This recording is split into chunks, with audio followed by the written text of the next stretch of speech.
Hey guys, David, BAC V RR.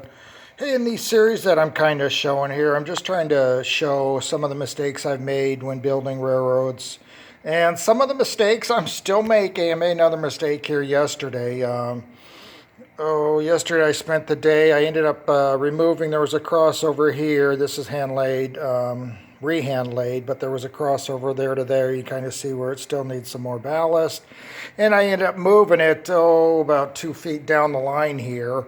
And I'm making a control point. So as you can see, that second set of crossovers, that's new. So I cut up the old ties that I had hand laid and put a crossover. My switches are just either Atlas or Pico, whatever I've got. I've got a couple hundred on the layout. But anyways, the mistakes I've made, I kind of talked in the past about lighting too far back. As you can see, you got shadows. It's all shadowy here, and trains all present their own shadows too.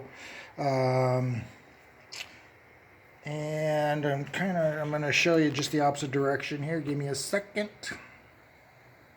All right, looking the other way.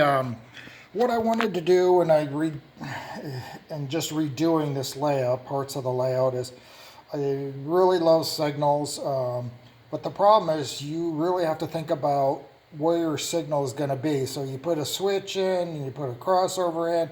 Well, that's great. Can you see the signal from any place that you stand? Let's just put it that way, versus around a curve.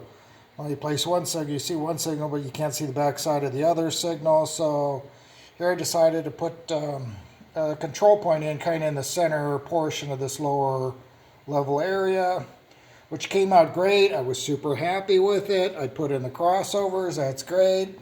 At some point here in the near future, I'm going to pull these up. The ballast isn't glued down just for the crossovers. I could just scoot the ballast out of the way.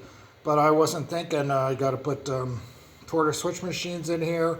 And well, guess what? I got a main crossbeam going right smack there. You can kind of see it right there.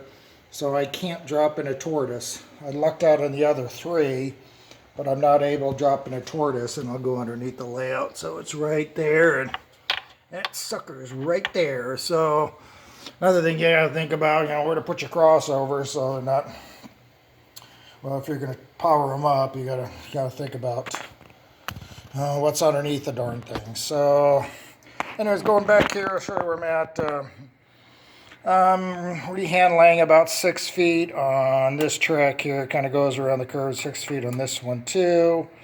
And before I had a 28-inch radius. I'm not into tighter radiuses. You can kind of see the old shadow going across here. 28-inch, so this is now 34, 36 and a half-inch radius.